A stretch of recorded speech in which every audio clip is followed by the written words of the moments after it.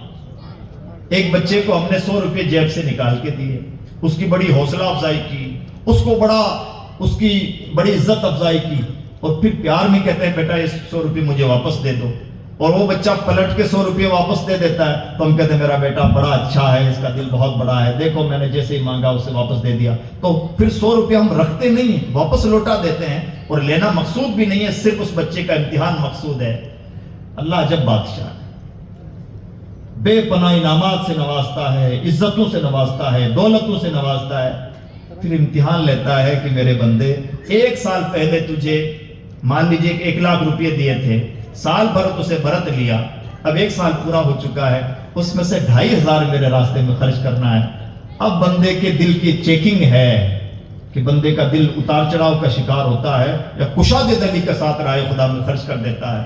اگر بندہ دے دیتا ہے تو اللہ رب العزت بے پناہ خوش بھی ہوتا ہے، بلکہ ایک موقع پر تو فرماتا ہے اللہ کو کون قرض حسن دے گا، وَمَن يُقْرِضُ اللَّهَ قَرْضًا حَسَنًا، کون ہے جو اللہ کو قرض حسن دے. سمجھ پا رہے ہیں کہ کس لیول پر اپنے بندوں سے محبت فرماتا ہے، کس طرح اپنے بندوں کو نوازتا ہے. اور ادھر بندے کا عالم یہ ہے کہ پیسہ کمایا تو لگتا ہے کہ ہم عقل مند تھے اس لیے ہم پیسہ کما پائے. یا تقریباً ہر نئے قسم کے مالدار کو یہ فوبیا ہوتا ہے کہ وہ مالدار ہونے کے ساتھ یہ بھی سمجھنے لگتا ہے کہ میں عقل مند بھی بہت بڑا ہوں. اور یہی پرابلم ہے. عقل مندی چیزیں دیگر، سرمایہ داری الگ چیز ہے. اس لیے ہم سب کو ہمیشہ اپنا آئینہ دیکھتے رہنا چاہیے اور کبھی بھی اپنی گراؤنڈ ریئلٹی بھولنی نہیں چاہیے، اور کبھی بھی اس کا شکر ادا کرتے ہوئے ہچکچانا نہیں چاہیے. جتنا شکر ادا کریں گے اتنا نوازے گا. تو عزیز دوستو، یہ اللہ رب العزت کی کائنات کا اصول ہے. انعام فرماتا ہے، عزتوں کو ذلتوں میں بدل کے، ذلتوں کو عزتوں میں بدل کے اپنے بندوں کا امتحان لیتا ہے. عزت بھی امتحان ہے بندے کی اور ذلت بھی بندے کا امتحان ہے. عزت اس بات کا امتحان ہے کہ عزت کا شکر ادا کرتا ہے یا نہیں. برے دن اور ذلتوں کے دن اس بات کا امتحان ہے کہ بندہ اب بھی سنورتا، سدھرتا، بہتر بناتا اور صبر کرتا ہے کہ نہیں. اچھے دن دنیا کے سو کال اچھے دن آئیں یا چلے جائیں اس سے کوئی فرق نہیں پڑتا. اچھے دن آئے تو اللہ کا شکر، برے دن آئے تو اللہ کی طرف سے صبر. یہ بندہ مومن کو مزاج دیا گیا ہے. اور جب امت مسلمہ اتنی زیادہ، اب دیکھیے، اچھے دنوں پر شکر، برے دنوں پر صبر، جس قوم کے اندر ایسا کانفیڈنس ہو، مجھے بتائیے کیا اس قوم کو کوئی ڈاماڈول کر سکتا ہے؟ اللہ نے 2 پیسے دیے ہیں تو بھلے راستوں میں خرچ کرنا ہے، اور اللہ نے غریب رکھا ہے تو کریم تو جس حال میں رکھے ہم راضی. مر تو نہیں جا رہے ہیں، تو جس حال میں رکھے ہم راضی. بلکہ اللہ والوں کا مزاج، ایک مرد کلندر سے، صاحب دل سے کسی نے کہا حضرت آپ اتنی محنت کرتے ہیں اور میرا کشف یہ دیکھتا ہے، میں خلاصہ بھی مجھے یاد پڑ رہا ہوں، پیش کر رہا ہوں، میرا کشف یہ دیکھتا ہے کہ آپ کا ٹھکانہ تو جنت میں نہیں ہے، جہنم میں ہے. کہا اللہ کا شکر کہ اللہ نے مجھے اس لائق تو جانا کہ مجھے جہنم میں ڈالنا. ہم نے اللہ کے انعام کا مطلب صرف کیش میں سمجھ رکھا ہے، اور یہ بہت بڑی بھول ہے. کمیٹی کو اس بات کی توفیق ملی کہ اللہ رب العزت نے انہیں بھلے کام میں لگا دیا. یہ اتنا ہی بڑا انعام ہے جتنا بڑا انعام 2 پیسے ہیں. جب اللہ کی طرف سے علم ملے، عمل کی توفیق ملے، سرمایہ داری ملے، سرمایہ کو بھلی جگہ پر خرچ کرنے کی توفیق ملے، یا کوئی بھی بھلا کام ہماری ذات سے وابستہ ہو، سب اللہ کا انعام ہے اور سب پر ہمارا شکر بنتا ہے. ہر بار جتنا ہم اپنے رب کا شکر ادا کریں گے اتنا بڑے بنتے چلے جائیں گے. اللہ کی کائنات کا نظام ہے. اس لیے ہم سب کو اپنے مزاج کو ان سانچوں میں ڈھالنا چاہیے۔ اور اب عزیز دوستو، جب ہم اور زیادہ نیچے آتے ہیں اور ڈیموکریسی کے تناظر میں اپنے ملک کے حالات کا اور اپنے حالات کا جائزہ لیتے ہیں تو ہمیں جو چینجز لانے چاہیے اپنے اندر، اصول کیا بنا اللہ کی کائنات کا اصول کہ جو قوم اپنے اندر تبدیلی لاتی ہے ترقی کرتی ہے، تبدیلی نہیں لائے گی قوم تنزلی کا شکار ہو جائے گی۔ تو اب انڈین پرسپیکٹیو میں اگر ہم اپنا جائزہ لیں کہ ہم جمہوریت میں ترقی کیسے کر سکتے ہیں، تو میں ڈائریکٹ کچھ کی باتیں آپ کو بتانا چاہتا ہوں۔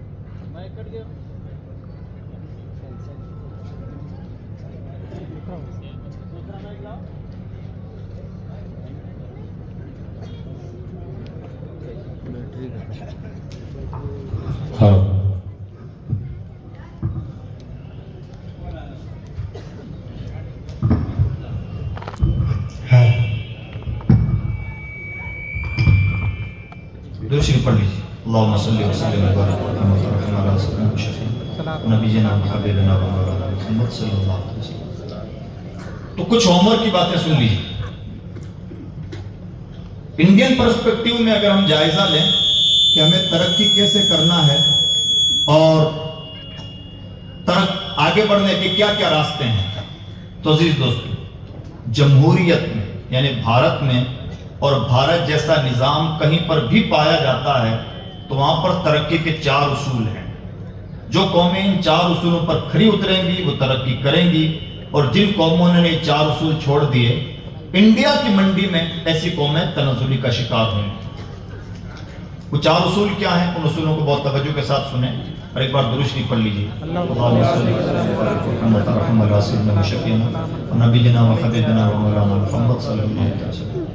جن بھائیوں کو اٹھ کے جانا ہے وہ ایک بار جا سکتے ہیں، اور جنہیں سننا ہے بیٹھ کے سننا ہے تو توجہ کے ساتھ سنیں۔ اگر آپ نے امید کر رکھی ہے کہ میں بہت زیادہ جوش میں بولوں گا تو مجھے اپنے گردوں سے بڑا پیار ہے، اور میں نہیں چاہتا کہ ہمارا مزاج بھی خراب ہو۔ یہ بہت عجیب قسم کی حرکتیں ہیں جو ہمارے اسٹیجوں پر اتر آئی ہیں، اور میں سمجھتا ہوں کہ میں نے اپنے کوئی باپ داداؤں کی نہ تو گاتھا گائی ہے یہاں پر اور نہ کوئی لطیفے بازی کی ہے۔ اللہ کے کلام کے اصولوں کی روشنی میں کچھ باتیں کی ہیں اور مزید کچھ کرنا چاہتا ہوں، تو انہیں توجہ کے ساتھ سنیں اگر سمجھدار ہیں۔ تو اب انڈین پرسپیکٹیو میں جو چیزیں ہمارے لیے ضروری ہوتی ہیں وہ 4 چیزیں ہیں۔ پہلی چیز یہ ہے کہ بھارت کے نظام کو اس سے کوئی سروکار نہیں کہ آپ تہجد کے پابند ہیں یا آپ جمعہ کی نماز بھی نہیں پڑھتے۔ بھارت کی منڈی کو اس سے لینا دینا ہے کہ آپ پڑھے لکھے ہیں یا نہیں۔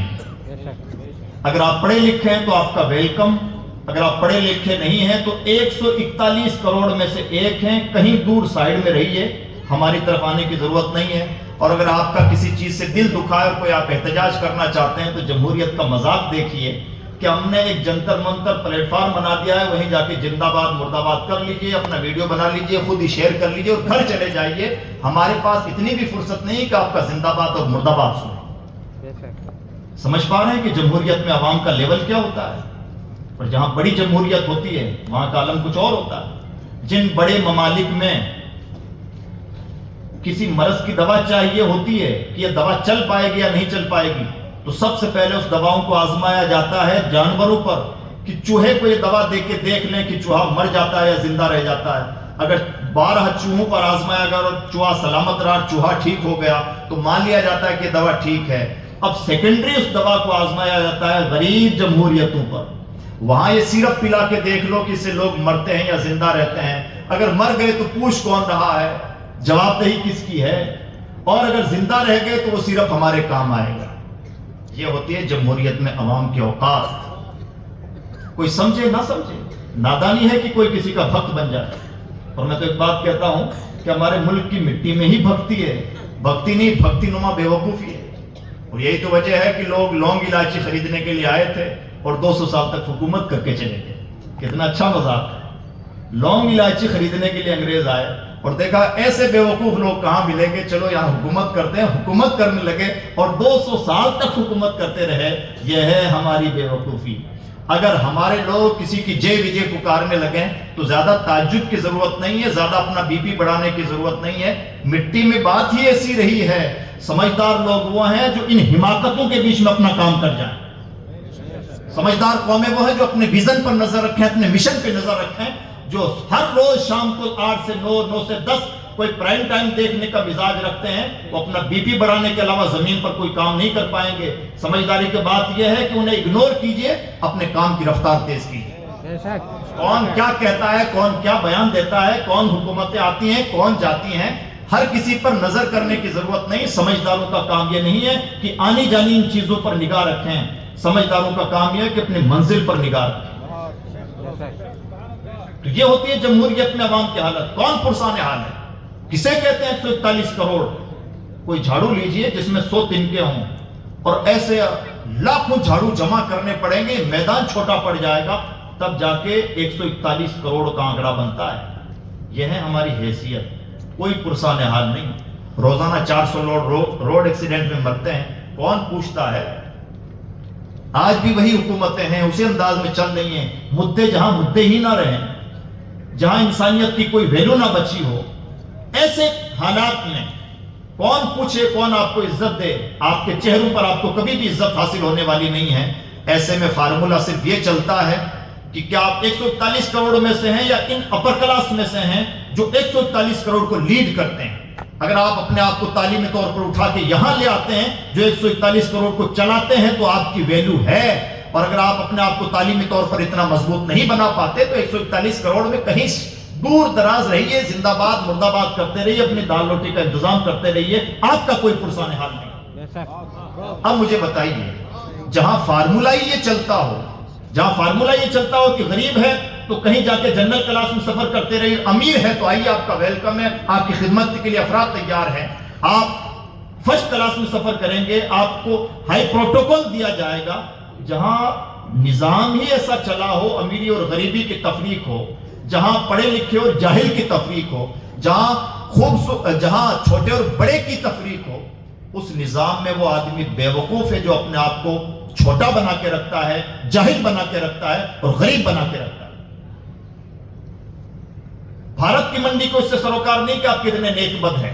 بھارت کی منڈی کو سروکار اس سے ہے کہ آپ پڑھے لکھے ہیں تو آپ کی ویلیو ہے، اور آپ پڑھے لکھے نہیں ہیں تو دور کہیں مرتے رہیے، کوئی پرسان حال نہیں.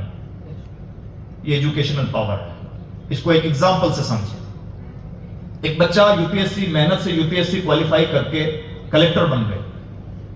یہ اس کا ایجوکیشنل پاور ہے. وہ جس ضلع میں ہے اس پورے ضلع کا گویا مالک ہے. مان لیجئے کہ کوئی بدتمیز قسم کا سی ایم آ گیا، سن کی قسم کا، جس کو سی ایم نہیں ہونا چاہیے، کہیں مندر کا پجاری ہونا چاہیے تھا. قسمت سے اس کا تکا لگ گیا اور وہ بھائی اس طرح سے کرسی پر زبردستی بٹھا دیا گیا. اور اس طرح کا سی ایم ایسے کلیکٹر پر ناراض ہو جاتا ہے اور اٹھا کے بھیلاڑ کے کلیکٹر کو مان لیجئے کہ سورت کا کلیکٹر بنا دیتا ہے، یا مان لیجئے کہ کسی دور افتادہ کسی چھوٹے ضلع کا کلیکٹر بنا دیتا ہے. تم کیا کہیں گے؟ سی ایم بڑا بدتمیز ہے جو کلیکٹر سے اپنی دشمنی نکال رہا ہے. لیکن سیم ٹائم نوٹ کرنے کی بات یہ ہے کہ کلیکٹر کا ایجوکیشنل پاور دیکھیے. یہاں تھا تو یہاں کے ضلع کا مالک تھا، یہاں سے اٹھا کے وہاں ڈالتے تو وہاں کے ضلع کا مالک. یہ بڑے آدمی کی بدتمیزی ہے کہ اس کا بلا وجہ ٹرانسفر کرے، اور یہ اس آدمی کا ایجوکیشنل پاور ہے کہ جہاں ہے مالک ہے. یہ ہے ایجوکیشنل پاور جسے ڈسٹرب تو کیا جاتا ہے، ڈسٹروائے نہیں کیا جا سکتا. جسے تھوڑے موڑے طور پر ادھر ادھر تو کیا جا سکتا ہے لیکن پاور چھین نہیں سکتے، اس لیے کہ ایجوکیشن کا دیا ہوا پاور ہے. آپ کے اندر ہمت نہیں کہ آپ اسے چھین سکیں. یہ ایجوکیشن کی ویلیو. نمبر 2، جمہوریت میں اس قوم کو عزت حاصل ہوتی ہے جو قوم ٹکڑے ڈالتی، جو قوم فائنینشل طور پر مضبوط ہوتی ہے. جمہوریت کا نظام اس پر چلتا ہے کہ آپ کی وجہ سے ملک کی اکنومی گرو کر رہی ہے تو آپ کا ویلکم ہے. آپ کو کہنے کی ضرورت نہیں ہے کہ انڈسٹریل ایریا میں روڈ بننی چاہیے، ہم بنا کے خود دے رہے ہیں نا. آپ کو کہیں لائٹ سپلائی کے لیے جے وجے پکارنے کی، زندہ باد مردہ باد کرنے کی ضرورت نہیں ہے. لائٹ پانی کے لیے پریشان ہونے کی ضرورت نہیں ہے. آپ کو آ کے بسیے، آپ کا استقبال ہے. آپ کو سر چاہیے کیا ہم دینے کے لیے تیار ہیں.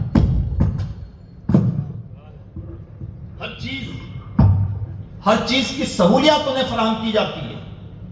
کیوں؟ اس لیے کہ آپ ٹکڑے ڈالنے والے ہیں. بلکہ جو ایکسپورٹر ہیں ان پر تو انکم ٹیکس بھی نافذ نہیں ہوتا.